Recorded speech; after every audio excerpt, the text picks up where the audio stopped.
E aí eu vou juntar duas coisas. Tem uma pergunta aqui da Fernanda, deve ser a Fernanda Zanelli, nossa colega, porque ela perguntou como que se articula o conceito de educação integral com a juventude. Acho que como você falou um Ah, pouquinho agora da questão do jovem, e até para sim. contar para as pessoas, acho que você teve uma oportunidade de voluntariado que é mais com a faixa de idade, né, dos De mais juventude, jovens e tal. Acho que adolescentes, você podia contar um pouquinho, e, enfim, pensando no conceito de educação integral, né? Claro, claro.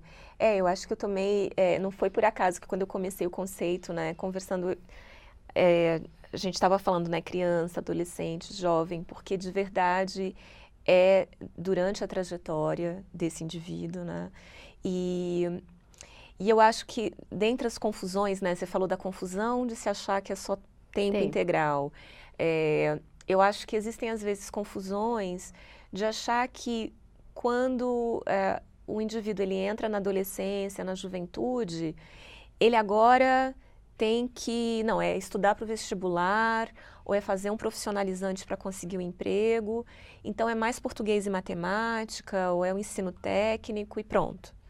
Só que se a gente for fazer o exercício, né, do mundo real, a gente até pode citar pesquisas, tá? Já tem um bando de relatório, Banco Mundial, OCDE, estão trazendo quase todo ano estudos mostrando como os jovens estão precisando de mais apoio na transição para o mundo adulto, para o mundo do trabalho, como muitos jovens chegam no mundo do trabalho sem competências fundamentais, desde cooperação, criatividade, né?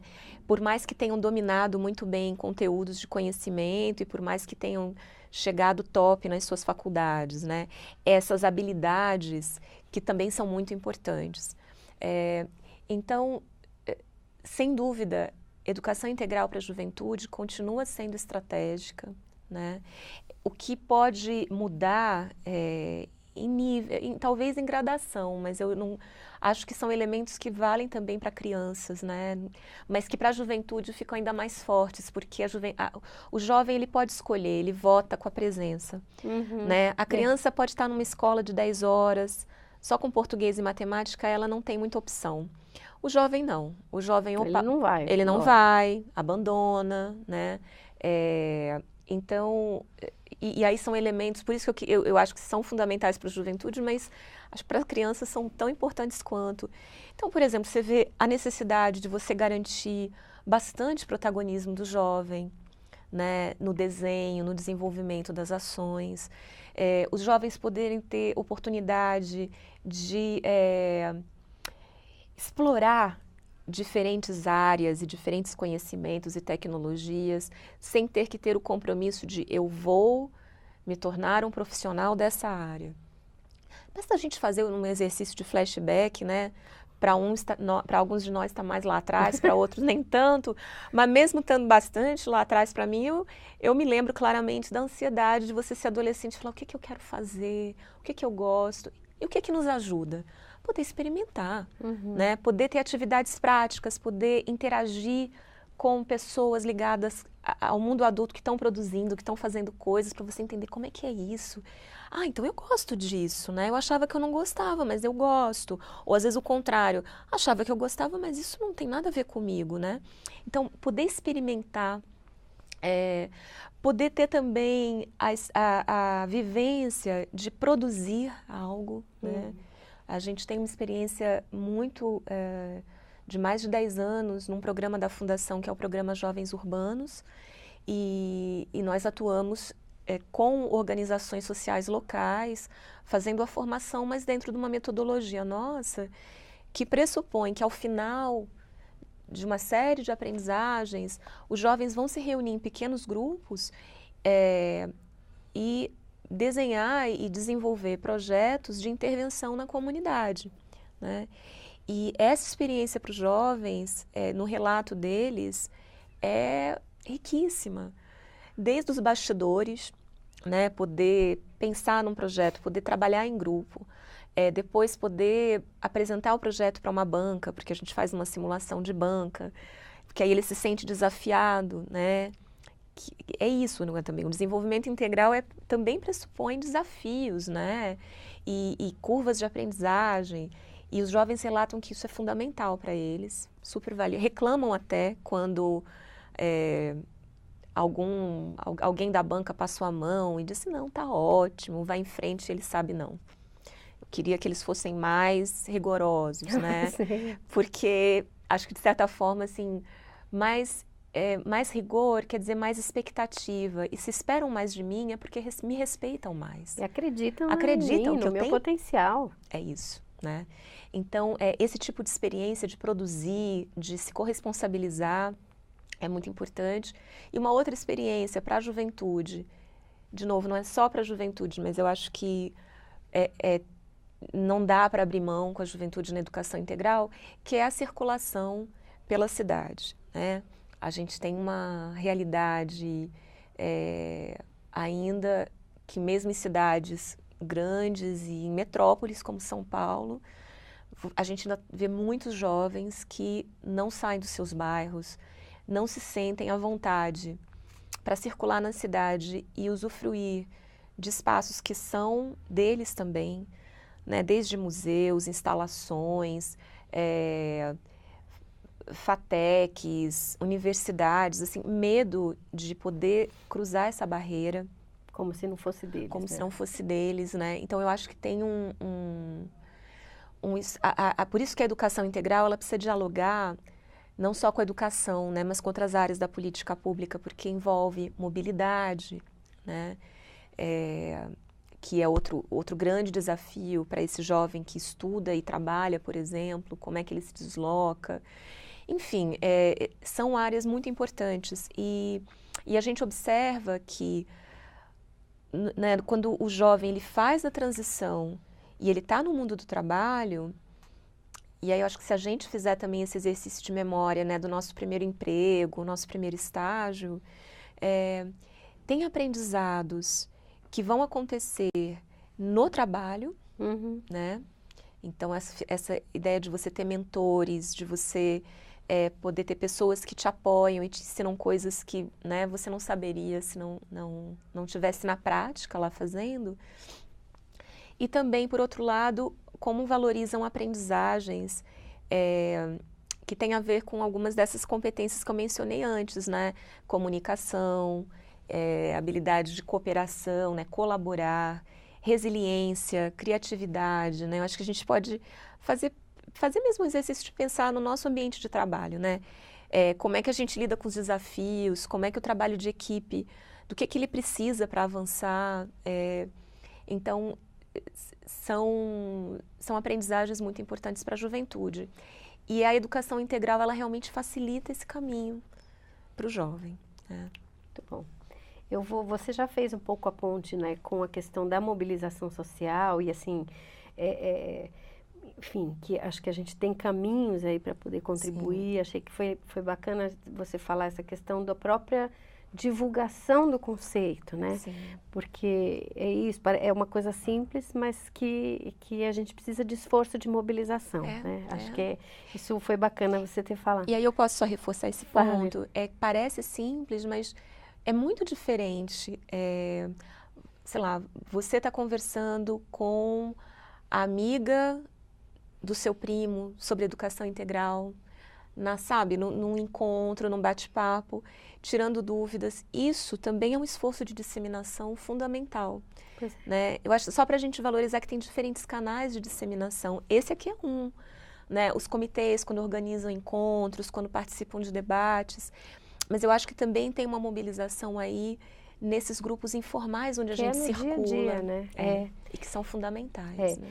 E aí, mas aí, trazendo então também para a prática nossa do voluntariado, né? A gente tem feito há alguns anos já, né? A formação, por exemplo, e aí no contexto até do Itaú Criança, né?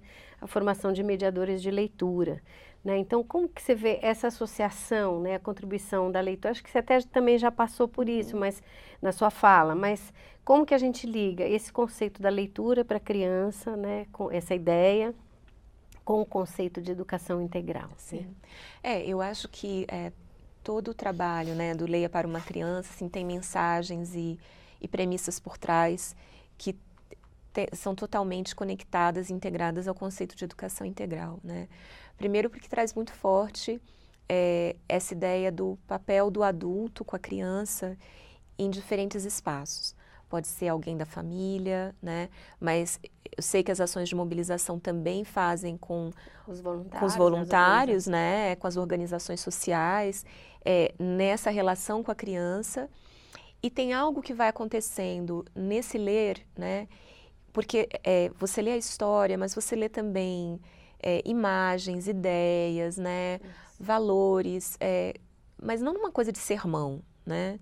Não é tipo, você tem... Não, você está passando sensações, questionamentos, né? E dialogando com a criança, né? Quem lê para uma criança sabe que ela vai também ler com você. Ela vai opinar, depois ela vai ler para você, porque ela depois vai contar a história e vai querer fazer várias vezes, né? Então, esse diálogo, esse encontro tem muito a ver com a ideia que a gente estava trazendo no início de pensar vários espaços, né, e vários tipos de aprendizagem, e que passam também pelo vínculo, né, e que passam também por essa relação da literatura, da história, que tem um jeito de tocar a gente que vai para além do cognitivo, né, que também toca de outras formas e acaba se internalizando na gente, né. Então, até, eu acho que só para não esquecer, eu acho que uma vez, eu acho que até a gente olhou, você olhou também esse estudo e a gente achou muito interessante, né? Porque foi a Universidade de Harvard, eles fizeram um mapeamento de estratégias de envolvimento de famílias, né? Nos Estados Unidos, não foram para outros países, mas mesmo assim é interessante para a gente pensar. E tinha uma série de diferentes atividades, né? Desde curso para pais, a atividades informais, a programas que trabalhavam com ajudando os pais a ler para as suas crianças, né? E programas que tinham esse elemento de leitura, né? Eram aqueles que mais consistentemente tinham impacto, né? E no resultado, no desempenho das no crianças, desempenho, no não é? desenvolvimento das crianças. Porque eles queriam ver um pouco essa relação. E, de novo, não eram os pais ou outros familiares ensinando alfabetização para as crianças, era justamente olhando o desenvolvimento da criança. Então, é uma estratégia genial, né? Não precisa ser a única, mas eu acho que é uma estratégia muito interessante, mobiliza as famílias, né? A gente tem experiências de famílias que, às vezes, o pai não lê, mas o irmão lê, e aí juntos eles criam uma atividade coletiva, né? Fora essa valorização da atividade em outros espaços também fora da família, né? Então, voluntários, membros de organizações sociais que passam a realizar essa atividade têm um papel incrível, né, no desenvolvimento e estão contribuindo para a educação integral. Isso é educação integral, né? Muito bom. Que bom, né? Acho que, enfim, a gente está caminhando. Agora, assim, também no tema de educação integral e dentro do Itaú Criança, a gente tem uma outra forma que a gente incentiva, né, de participação na sociedade, que e vai entrar a campanha no ar, a gente já vai falar até daqui a pouco disso, mas assim, é a contribuição para os fundos dos direitos da criança e do adolescente, e é uma mobilização de recursos aí para essa causa. Mas essa ação, inclusive, ela está inserida num sistema de garantias de direitos, e a gente está falando dos conselhos municipais dos direitos da criança e do adolescente.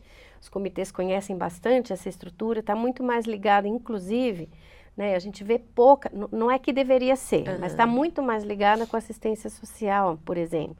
Né? E num outro contexto, a gente sabe que a ideia também já é de ter uma participação de vários setores. Então, por isso aí a pergunta, eu acho, né? E já vieram outras perguntas aqui, o próprio Fábio Ribas, que é nosso consultor, está conectado. Legal, Fábio. Viu? E falando exatamente de como que a gente faz essa articulação entre várias áreas. Já falamos um pouco disso, quer dizer, não existe educação integral sem pensar na intersetorialidade, né, Patrícia? Em como vários setores da sociedade se articulam. Mas aí, pensando nessa própria estrutura dos conselhos, da assistência social, como que a gente traz essa articulação para ter um resultado mais efetivo, Certo. né? Eu acho que o exemplo da campanha pela destinação é um exemplo de mobilização que cumpre diferentes propósitos, né? Porque resgata, valoriza o papel dos conselhos, quando a gente pensa na representatividade e de como é importante você ter um órgão que tem diferentes representantes da sociedade civil e do poder público, né? Para pensar a questão da criança e do adolescente. Quando você trouxe a assistência social, ela tem tido um papel fundamental na educação integral, mesmo quando ela não é reconhecida no âmbito da política pública, né?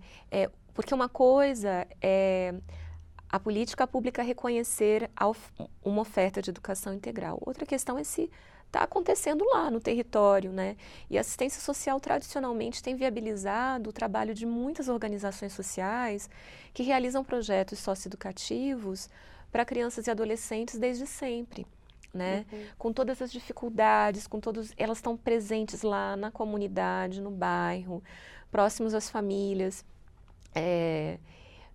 Precisam de mais apoio? Precisam, né? Mas é um papel também muito importante. E aí, quando a gente olha o perfil do nosso país, né? Porque às vezes a gente tende a falar muito dos problemas, mas eu acho que é importante, e por isso eu estava tentando falar, olha, tem desafios, mas tem já municípios, estados que estão avançando, né? Organizações que estão avançando, tem movimento. Eu vejo nesse campo também um movimento importante, porque no nosso país a gente tem uma riqueza de organizações sociais incrível.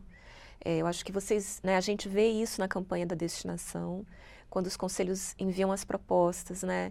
Você vê lá em lugares mais longínquos, organizações, associações com histórico, assim, de base, ligados com... Aí você fica imaginando, às vezes são pequenininhas, né? Passam por mil dificuldades, muitas formadas por voluntários, gente que começou meio porque viu uma necessidade lá no local e vamos fazer alguma coisa, né? Algumas mais ou menos profissionalizadas, mas todas muito envolvidas, engajadas. Então, o Brasil tem uma riqueza que não pode ser desperdiçada quando a gente pensa em garantir educação integral e educação integral de qualidade para todos, né? Um outro programa que a gente tem já de 20 anos na Fundação e em que os comitês têm cada vez se envolvido mais. Nesse ano a gente teve um envolvimento incrível, né? Dos comitês, desde o início da divulgação, do lançamento, do Prêmio Itaú Unicef até as premiações regionais. Foi muito importante ter os comitês assim próximos, envolvidos, desde o início e depois celebrando aí as premiações regionais.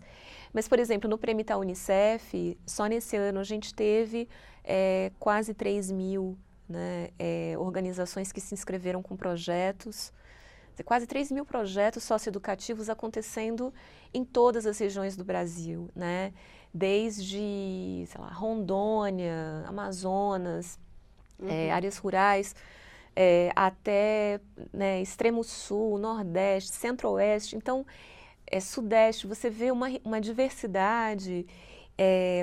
Essa diversidade, ela é um patrimônio e as nossas estratégias de mobilização dialogam com elas, né? Eu acho que uma força de estratégias que reconheçam o papel e apoiem, inclusive com recurso, porque a gente sabe também como é difícil no dia a dia para essas organizações sobreviverem, operarem, né?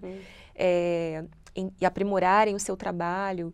Então, claro, formação é importante, outros tipos de apoios, mas a destinação também cumpre esse papel prático dos recursos financeiros e esse outro papel de reconhecer no território aquela organização que está fazendo um trabalho e que corre o risco às vezes de ficar invisível, mas que está transformando as vidas, né, de crianças, de adolescentes, de jovens.